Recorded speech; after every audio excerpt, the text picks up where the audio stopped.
Welcome, everybody. Today's topic is using our voices for impact.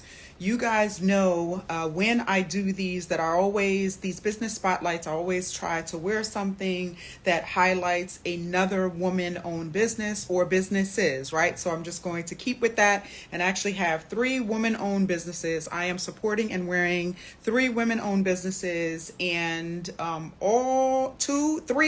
three Muslim-owned brands, right? So I'll share what they are. So this is my outfit. This is actually a dress, and I just put a top over it, and then my hijab. So the hijab is from Hot Hijab.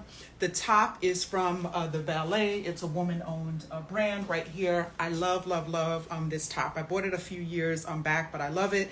And the dress is by Haya Fashions. You can find all 3 of these brands right here on IG.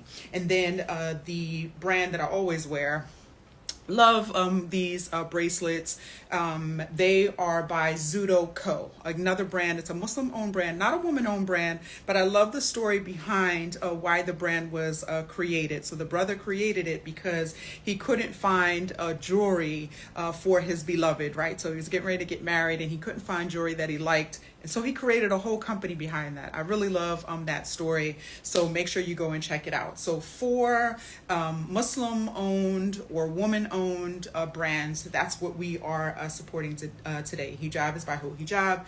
Top is by the Ballet. Dress Haya Fashions, and jewelry by Zudo Co. So I pray that you guys enjoy that. And we are going to support another brand, and that's who we are going to talk to today. So I pray that you guys enjoy this. She is hanging in the balance. But I wanted to introduce this series. So I reached out to this sister a couple of weeks back. And we are going into season 7 of the Boss Hijabi Preneur Podcast, which I started way back in 2016. And we have had many guests on, and now we're entering a new phase of what I want the podcast to be. And so I created a new series. It's called The 24 Laws of Power. And really, it's about ayah of the Quran, or verses that, from the Quran that help us to embody who we are as powerful women, as powerful leaders. And so that is what we'll be focusing on going into season 7 of the podcast. And today's guest is going to be a part of that series. And the information that we're going to talk about is law number 1, which is the power of storytelling. And I'm really excited to ask her these questions. I'm really excited to get her feedback and just, on what women can do to give life to their voices and how it benefits us. So let's get into the conversation. I'm going to invite our guest on. Her name is Khalila Lister. And she's across the pond in the UK. So excited for you guys to meet her.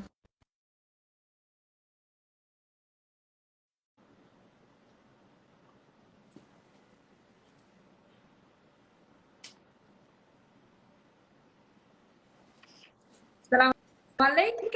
Walaikum salam. How are you? How are you? Across the pond. Yes, you hear me, right? You hear me across the pond, I right? love that. How are you? I have a lot of friends in the UK. I've been to the UK, so I listen.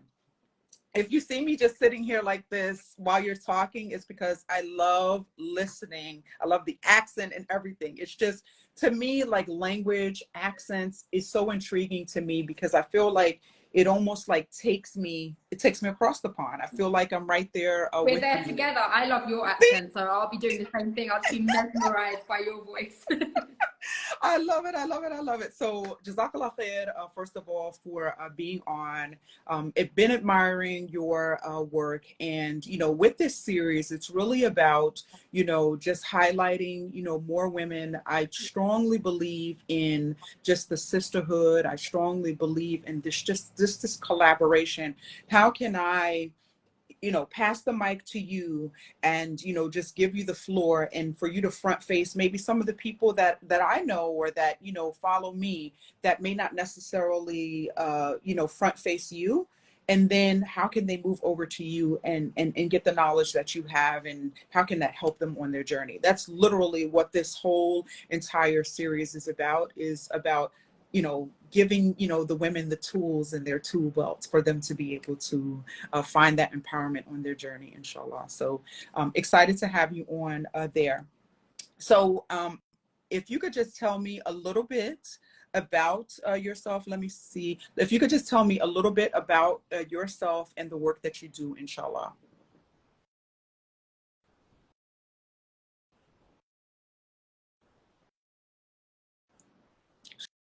She may have, it looks like she's frozen a little bit. So let's see, let's have her come back. Yes.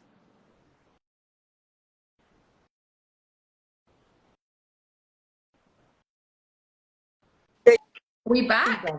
We're back. What happened? It said to me, thanks for joining the live, and it booted me out. It was just frozen. So we were still going on this end, but it was frozen. But don't worry, we're just going to. Hopefully it doesn't happen again. Right. Sorry. I mean. Listen, right? So what I was saying is that, you know, we just have, you know, I want to help women to give them different tools in their tool belt. And I feel like our voices are powerful and they need to be heard. And so it's why I'm so enthralled by the work that you are doing, because it helps women to start sharing their stories. I want us to get into the storytelling and how that goes hand in hand with being a speaker. So the first thing that I would love for you to do is just, in your own words, just introduce yourself and tell us what you do, inshallah. Okay, well, firstly, thank you for having me on. It's incredible to know you're in season 7. You know, that's what we need. Women who are not just going to stand up and stop, keep on going. And that's just breaking the barrier. So thank you. It's an honor to be here. So who am I? My name is Khalila Lister. I am a revert to Islam, a mummy to 4 crazy kids, alhamdulillah. And I am a public speaking coach. So it's what I did before I was Muslim. I went to stage school. I grew up speaking on stages in front of thousands from as young as I can remember. And becoming Muslim, I really lost how I was going to continue that world. I really struggled to find how, as a Muslim woman, considering especially I have chosen to wear niqab, which is like, how could I speak? You can't even see my mouth. I really took a very long time to understand until I came into business. And it was actually when I came into entrepreneurship and business that I understood how vital your voice is, and storytelling. And in fact, I'm sure we'll get into it later, but it was through sharing my story I landed going on to TedX, which is the creme de la creme platform for speakers. So I'm a TedX speaker, yes, alhamdulillah, and I now help other women, Muslim women, and also our brothers as well, but predominantly Muslim women, to get out onto dream stages. I've got a load of TEDx's under my belt, and they just are learning and understanding the science of speaking, because there actually is a science, and that's what I train women to do, to break barriers, to share their voices where they are needed and tell their stories in a nutshell. That's what I love it, mashallah. You know, and you talk about niqab, and I you may not know this, right? So, you know, I was born Muslim, but I went away from Islam for a time, 20 years to be exact. And so I had to reclaim faith for myself. I had to say the shahada for myself. You know, something that happens to us born into Islam is we're born into it, you know, but there's a point in our journey, in our life, that we have to accept it for ourselves. So it's almost like us, you know, taking our shahada as well at some point. And I did that at 36. So while I cannot say, oh, I share the exact experience, because I don't, you know, there's a whole other level of accountability that I have, you know, make dua for me on that, you know, I mean. Yeah. And then, you know, just, you know, declaring faith, you know, for myself. And so, you know, I love that you spoke about that. And I love that you also spoke about, you know, wearing niqab. So I would love, one of the things that I always have said is, I spoke to this sister. It was one day after Juma. Okay. And this sister is a revert from Japan. And she lives in New York City. And I was so I just admired her, just beautiful. And then, you know, wearing niqab. And we had this very long conversation one time after Juma, and she talked about her entire experience and how liberating wearing niqab has been for her. Yeah. And so I always tell, in, our rooms that, Boss Hijabi Society and just different rooms, and I always talk about how I secretly, want to wear niqab one day. So one day I will get there, but I have this admiration for women who wear niqab just in general, but then to hear that woman's story, that sister's story about how liberating it is to wear niqab. So, the fact that you talk about it and, finding your footing and then just saying, hey, like that, I can see that you're smiling. I can see if you're sad. I can, a woman who wears, and here's another thing too. People are like, oh, I don't even know who she is. And I'm like, well, it's because you're not really paying attention to the person that's in front of you. Because I can tell a woman that I know who wears niqab from far. I'm like, oh, that's Sister so-and-so. So I think it's just us kind of like removing these masks, and removing, I think it's coming from a place of judgment to a degree. There is there is still a lot of stigma. I'm going to be honest, right? So my journey with niqab, the first thing I always say is I don't think that I'm better than someone who doesn't wear niqab. It is literally a piece of cloth. We are better by our taqwa and our actions, right? But for me, I think I was really attracted to the niqab. I took shahada at 19, and the second I met a sister in niqab, I actually fell in love with it. And I think for me, you have to understand that I came from an industry where everything was based on looks, right? I'm getting in, I'm hosting on stages, and I'm getting the position below where my top is. And that's the reality. It was all very external. You're being judged by your looks. That's what's bringing you into the room. And it's tiring and it's draining, because the reality is that most people, especially when you're putting on that big exterior of makeup and whatever it is, you don't really look like that. You don't really feel like that all the time, right? And coming into Islam was the first time I think I ever understood the value of what it means to be a woman. I was not brought up understanding self-respect, self-love in the way that Islam teaches us. And the first time I ever met a woman in niqab, I couldn't believe how funny she was, how strong she was. I was like, what is this? So I really fell in love with it. And for me, it is a sense of freedom, because I'm now judged by my mind, right? And I did have a huge barrier. There is a huge barrier. You can't see my face. And a lot of people feel really intimidated, unsettled.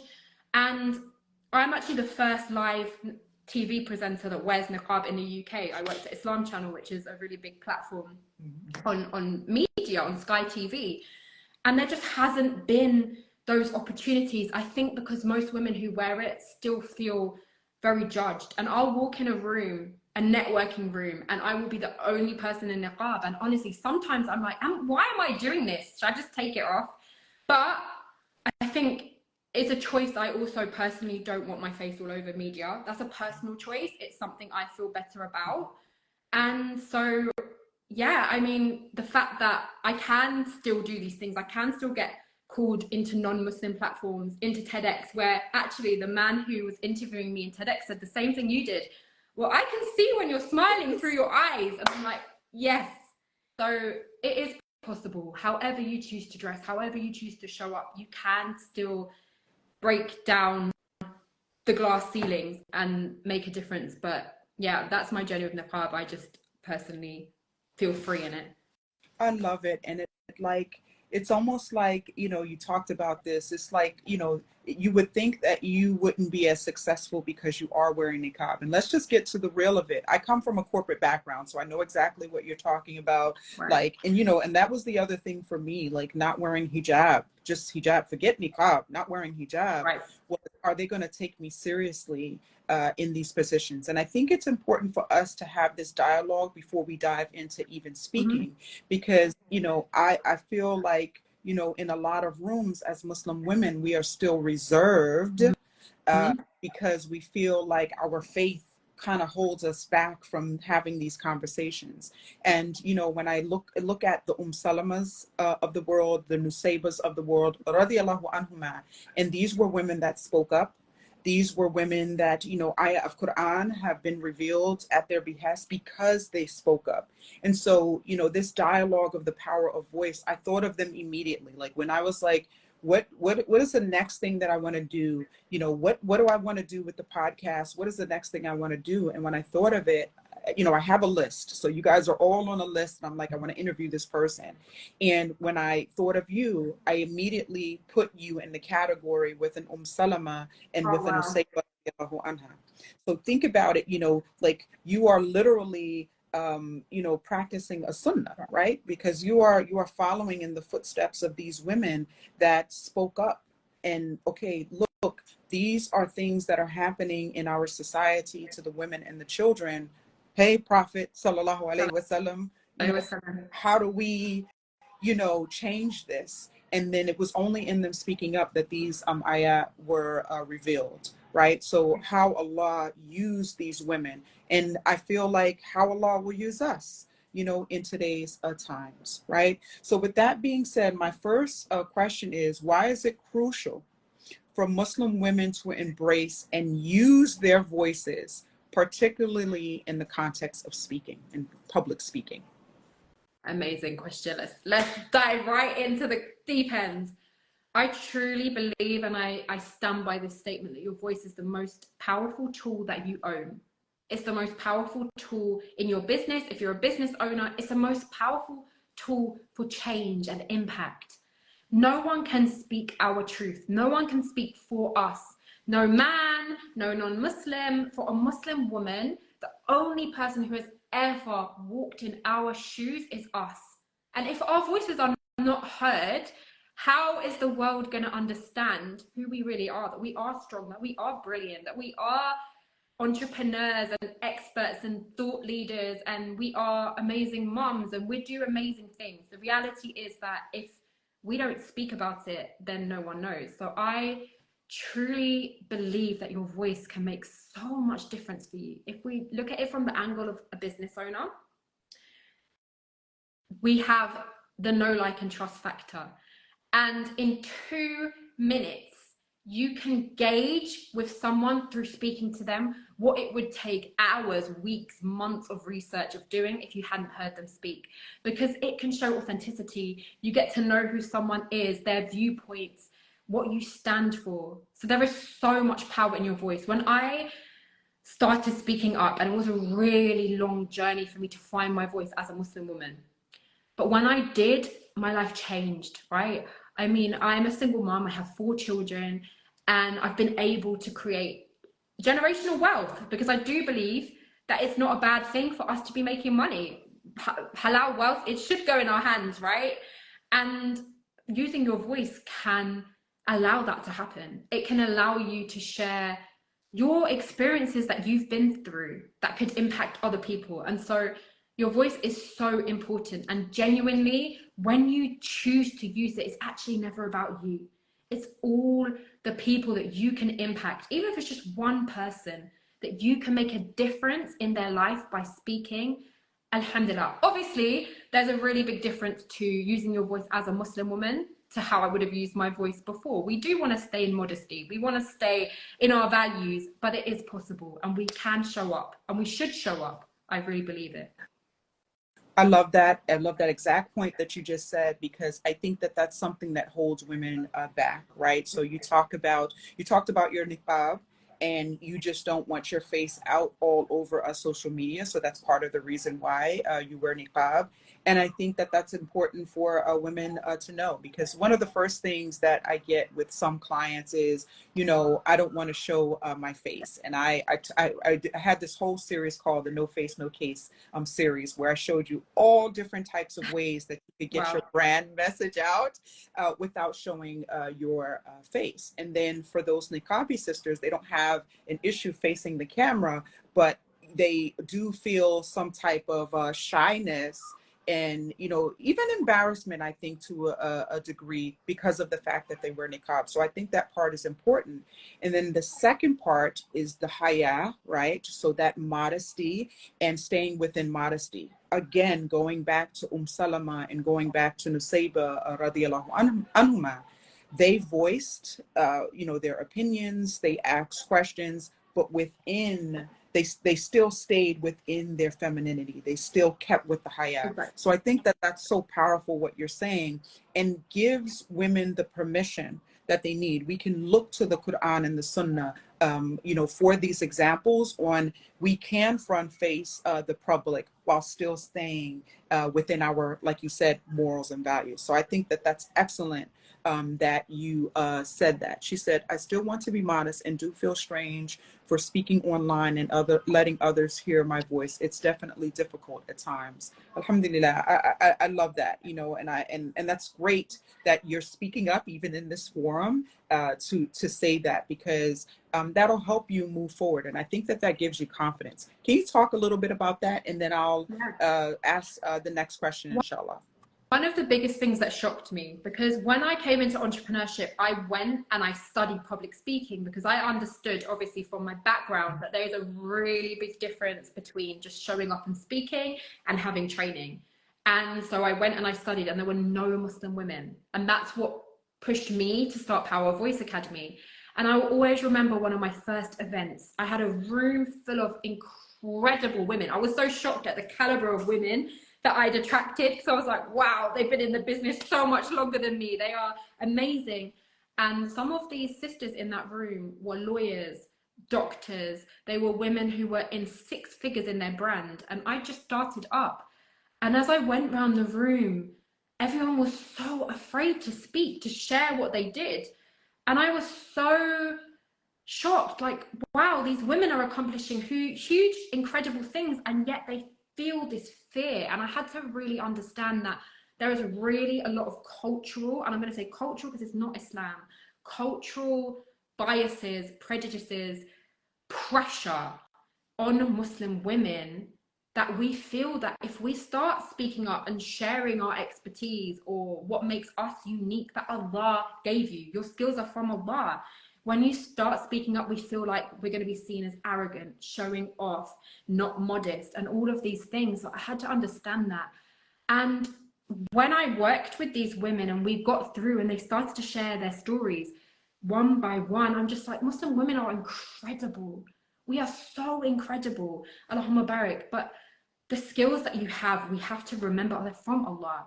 And confidence is not arrogance. It is not an arrogance to share what you do, because otherwise, how are you going to impact others? And men don't have this, not all, but a lot of men, they don't have this huge fear of saying what they do.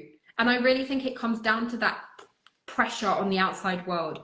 But once the women that I've worked with anyway start sharing their stories, they realize the impact that they can have, because you can inspire other women. You can make other women understand that if they've got that fire in their belly that I had for 15 years, like, there's something more for me to do. I can't say a housewife because I'm a single mum, but I love being that housewife role. I love it. I think it's amazing. But I had that fire in my belly, like, there's something more.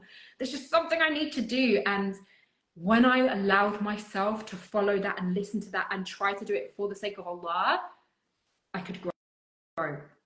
So it's very common to feel like that, but please know, if you've got an expertise, it's not something to apologize for. It's from Allah. And when you start speaking up about it, you allow others around you to grow too.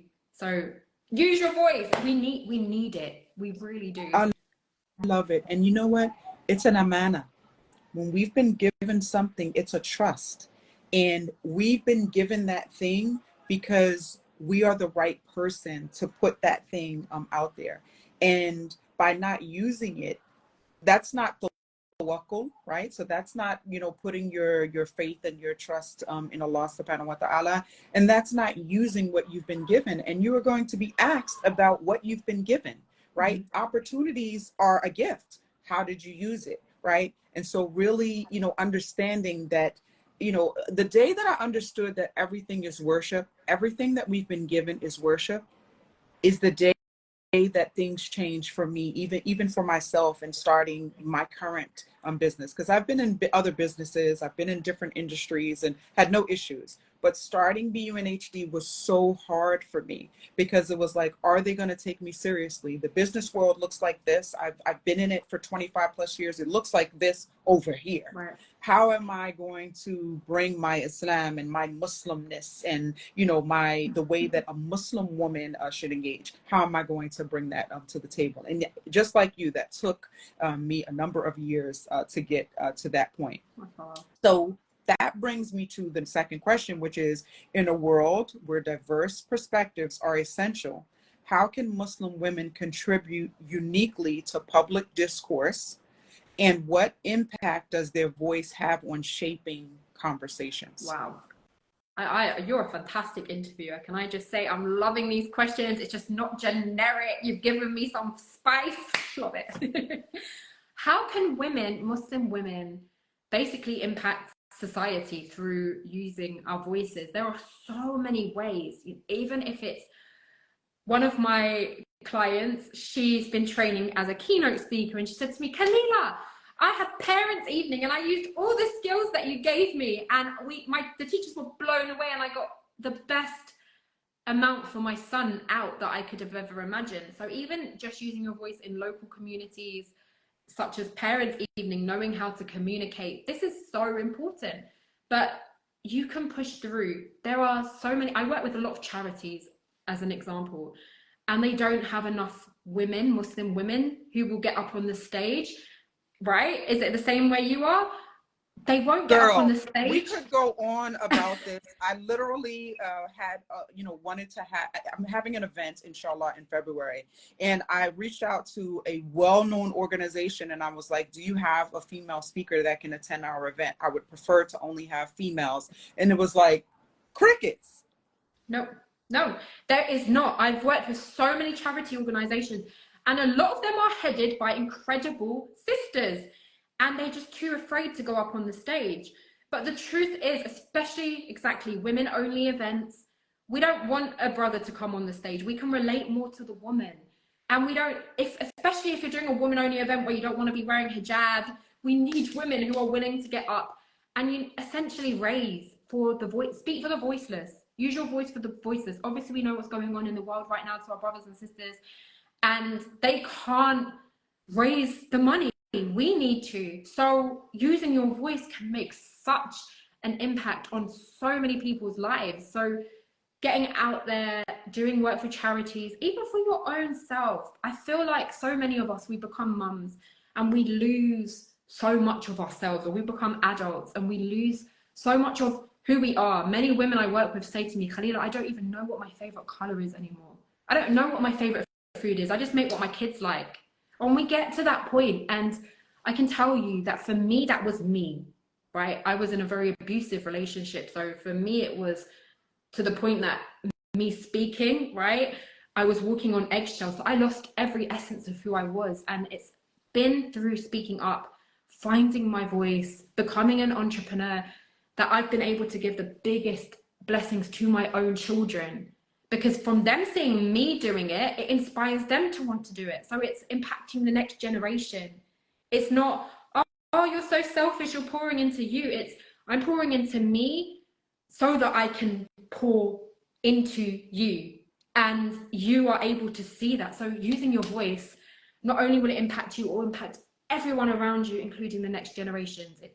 There's so many things that you can benefit in the wider world from speaking up.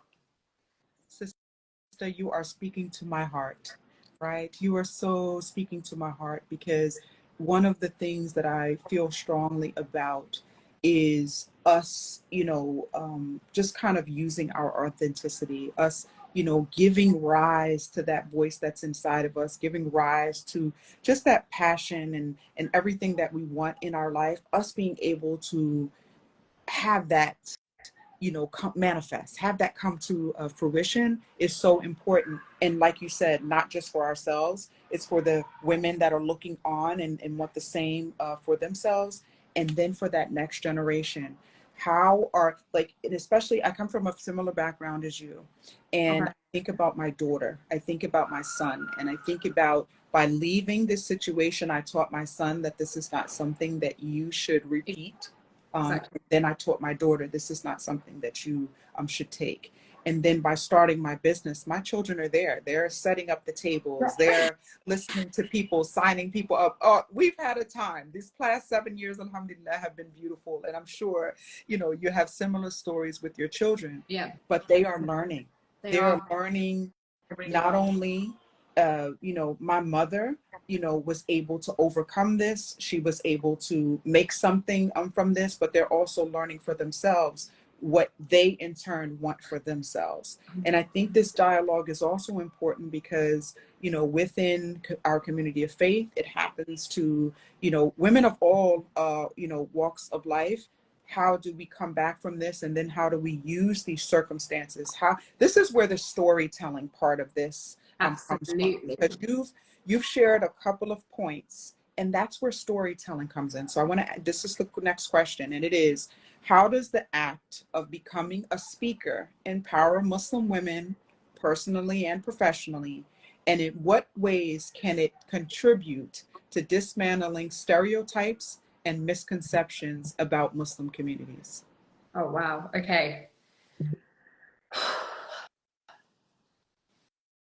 If you're in a room, a coaching call, you've gone into a program, you're in a conference, wherever you are, you have two choices. You can sit in silence, or when they ask a question, you can raise your hand. And usually, if you are in that kind of environment, especially if it's a non-Muslim environment, you might be the only Muslim. You probably might be the only Muslim in the room. And very often, we don't feel like raising our hand. And if we push past that and we speak in rooms that we would have never normally spoken in, you will have no idea the effect that you can have. It's how I actually ended up on TEDx. It was from raising my hand and sharing my story that they said to me, oh, I had no idea who was in that room. And they said to me, we'd love to get you on TEDx. And I got to do a TEDx called Fighting Cultural Misconceptions Against Islam, which TEDx is a platform with over 1 billion viewers. So if you're sharing these misconceptions, I was asked questions like, why do men pray on one side and women on another? Isn't that so sexist on the women? And I'm explaining, we're here to pray. We're not here to be distracted. We're here to worship. And he's like, oh. And then he's saying to me, how does your culture accept you as a businesswoman? And I'm saying, well, the Prophet, peace be upon him's wife, was a businesswoman. And if you watch that TEDx, it was an interview, his eyes, he's like, what? And he really let out that kind of uncomfortable laugh because he was so shocked because they have no idea. So how can you change misconceptions? By speaking your truth. They're not going to know. Majority of people are not going to go and read a book that tells them the sunnah of the Prophet's life.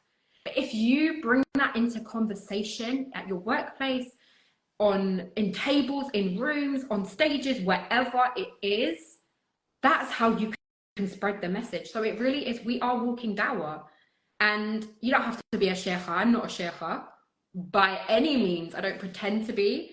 But if we just say simple things like, well, Khadija, may Allah be pleased with her, was a businesswoman, for that, it's changing the narrative to what people have been told. Because my whole life as a non-Muslim, and majority of people, even born Muslims with these cultural misconceptions, believe that Muslim women walk behind the men with their heads down and they're in the kitchen and they have no personalities and they have no skills.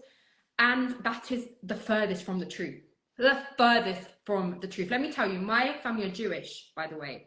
So my mother had extreme prejudices against Muslims. And when I first told her I was a Muslim, can I use language I'm not going to swear, but she said to me, I would have rather you told me that you were a prostitute than a Muslim, because she had spent time in I don't know if I can say these words on your live, but she spent time over there. She had these complete misconceptions against what Muslims are. And over the years, through conversations with my friends, with Muslim women, her eyes have been opened, and she's so pro-Muslim. She understands that. She says to me, Muslim women are amazing. They're so beautiful. And it's only been through the art of conversation that she's been able to see that. And that's just one person. So it can have a domino effect on the wider world in changing these misconceptions when we speak. Because like I said at the very beginning, and I'll probably continue to repeat again and again and again, no one can speak for you. No one. We have to speak for ourselves. And that's how we can start to dismantle these common misconceptions that have been put onto us by media. So they're the mass majority, but actually when we start to speak up, it breaks all of that apart, because it's so apparent how strong Muslim women are when you actually get to know us. I love something that you brought up, and it's the first time that it's been brought up in this conversation. That's the art of storytelling. And I love just that entire phrase, because first of all, it is an art. And I want to bring us to the Quran, right? The Quran is full of stories. And the Quran is about storytelling. And I want to bring us to this ayat. And it's teaching through stories. And I feel like you've done that here for us today. And the power of storytelling is found in this verse. O Muhammad, the best of stories and what we have revealed to you is of this Quran, although you were before it among the unaware. And that is found in Surah Yusuf, verse 3. And I think that that is extremely important to this conversation that we're having right now, because the Quran is presented in a new, unique way, which is a storytelling style. And it allows the reader to extract the lessons despite being different from the background or place or time, right? So a lot of the stories, they don't, it was this tribe and this, they try to, the Quran, tries to stay away from that, so that we get the lesson before we worry about, okay, well, where is he from and that kind of thing. Because then no matter where we're from, no matter what time we're in, 1400 plus years ago, or, the present, we can relate to these stories, and we can put them in practice. And so, in your experience, how does the representation of Muslim women as speakers influence the broader narrative? So we talked a lot about narrative today. And what positive changes can it bring about in society, both within and outside the Muslim community? Okay, well, firstly, to touch on what you were just saying, storytelling is timeless. When you tell a story, it could have been in the 1800s, the beginning of time, subhanallah, storytelling is timeless, because I tell you why. When someone tells a story, you're actually not listening to them. You're thinking about yourself. Every time someone tells you a story, especially what I would call a journey style story, which is going through your life or your struggles and how you came out of them, we're seeing ourselves. So although someone could have grown up in the other end of the pond and I can't relate to your exact experiences, I will draw a relation to something that's happened in my life as I listen. So that is why stories are so powerful, because they connect the souls. They allow us to draw our own influences from someone else. And they also instantly, I talk about instant because I believe that speaking is just an instant window into somebody as a human. And when you start telling stories, it's an instant connection for me to understand who you are. When I hear your stories, I instantly get to know you. And using stories, if you're a speaker and you're, for example, on a stage, it brings you to life. It adds 3D to your otherwise flat speech. So stories and presentations as well. I think the biggest mistake, I call it death by presentation, is when people do, in the corporate world, for example, these amazing, factual, very intellectual, very educational presentations, which are wonderful, but they don't add any stories. And we can add stories even in the corporate world, and that will take you to a whole nother level and allow people to remember what you said. I was going to say, it makes it memorable. Right. The story is memorable. Mm-hmm. Right. They did a study and they found that people remember 5% of facts and 85% remember the stories. So it's insane, right? And to go into your larger part of the question, very similar to what I said in the last one, it's by sharing our stories that we humanize ourselves as Muslims and can break through and make connections. Non-Muslims will still be able to see parts of their life in your story. I work with so many non-Muslims. I'm a niqabi. I could not be any more opposite to who they are. But yet, when I say simple things like, now I've built a life where I've got a successful business while being true to my values are not going to be the same as theirs, but they'll draw a correlation and be like, oh, well, this is what a lot of them say to me. If you can do that like this, what's my excuse? I better get out there and start speaking, right?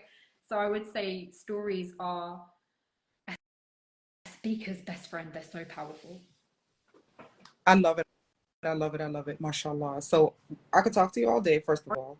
Honestly, me too. Listen, this is one of my favorite topics. And this is, for me, I'm on the coaching side with regards to business, right? So a person may come to you either before they start with me or maybe after, once they figured out what exactly they want their business to be, et cetera. It can be either or. And this is a place where we spend a lot of time of building up the confidence and building up their authentic voice, helping them to get clear on who they are. So I know that you have, at the end of this month, you have something coming up for them. So please tell us about that. Tell us how they can engage with you. Where can they follow you? Where can they sign up for this? And who signs up for it? Okay, let's do this. And this is what, can I just add, is so powerful.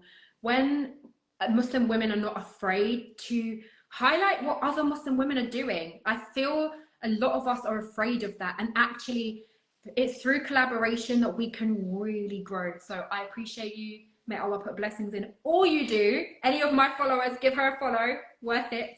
But yeah, so at the end of this month, on Monday the 27th, I am doing a 5-day free training in speaking and communication. And I have Miss Naima B. Robert, who I fangirled for a long time, who approached me and she was like, bring me in, I want to do some work with you. Alhamdulillah, so she'll be bringing in some storytelling elements into the 5-day free training. We are tackling confidence as a speaker to help you to be able to communicate powerfully, whether you want to speak on the stage, you want to speak on a podcast, you want to speak on the radio, you want to speak better with your family, whether you want to speak to 1 or 1 million, this training is absolutely perfect. It is for Muslim women. And day 2, we're doing storytelling. I'm going to help you get out what I call your story V, which is your story journey into your struggle and out to position yourself as a leader. Day 3, we're looking at my content strategy using storytelling, speaking, videos to attract ideal clients, which in the last free training, one of my beautiful clients who's in here right now, I can see you, Shanila, she got 15 high ticket clients off one video, okay? This stuff works. This is not a training challenge. That is just snippets. This works, alhamdulillah. So day 4, we look at how to book more stages, how to get you out there and speaking where you need to be speaking. And day 5 is called Speak for Global Change. And we just look at how Muslim women can use their voices to change the narrative. So these are 5 days, absolutely free. You can find it in my bio at Power Voice Academy. I would love to see you there. It's a community, a thriving sisterhood, a place where you feel seen and in a safe space. So it's just between Muslim women. So join me. I'm super excited. We have 800 signed up in week 1 from all over the world. So yeah, we're breaking barriers out here, inshallah. Listen, all the snaps, all the goodness there. I love. And so you guys go ahead, make sure you go over to Khalila's bio and you check it out. I might be in the room. I might bring some of the Boss Hijabi Society there. Love, everything that you are doing. So may Allah grant you tawfiq with this effort. May every woman who signs up, may she find her voice. May she just find, her speech, her voice as the avenue to get out, to find fulfillment, because that's really what it is, to find fulfillment for herself and to be able to reach the audience that she's been looking to reach. Whether, like you said, whether it's 1 or 1 million, whatever her goals are, may she achieve them through this. So all of you go, even my peeps, you guys go and follow her. And this is what it's about. You said this earlier, and I'm going to say this. You may have a coach, and you may think, I have to be loyal to this one person. That's not how you grow. You grow by taking, you know, what you need from this person, and then you move on to the next person. Sometimes you're working with them simultaneously. Right. Sometimes working with 5 people at a time, and they're each helping you with something different. And so that's why these types of conversations are so important. So Khalila, please leave us with some last words, maybe something that you just want women to have in general, and then we're going to hop off, inshallah. I appreciate you. I have loved this conversation. Honestly, may Allah bless you and all your people with Jannah. I mean, just use your voice. We have, subhanAllah, life is so short, and so often we feel like we want to speak up and then we hold back. And the reality is that you have 2 choices. You hold back and you stay where you are, which is the comfort zone, which is so comfortable and great, but there's no room for growth in the comfort zone. When you push past and you step into that fear and you start speaking up in the places that you dream, wherever that may be, amazing things happen. So I just want to invite you all today to wherever it is that you want to use your voice, inshallah, because we need Muslim women's voices now more than ever. Most definitely. Jazakallah khair for being on. Jazakallah khair for everyone for showing up for yourself, because even, you know, coming to this conversation could be a hardship for someone just to even listen to it. So I pray that it was a benefit, and I'll talk to you all soon. And inshallah, this saves and we're able to get this posted so you can watch it. And have a great, I know you have a talk after this, so have a great talk on the next one as well. Thank you, my love. I'll speak to you soon. Assalamu alaikum. Wa alaikum wa rahmatullahi wa barakatuh.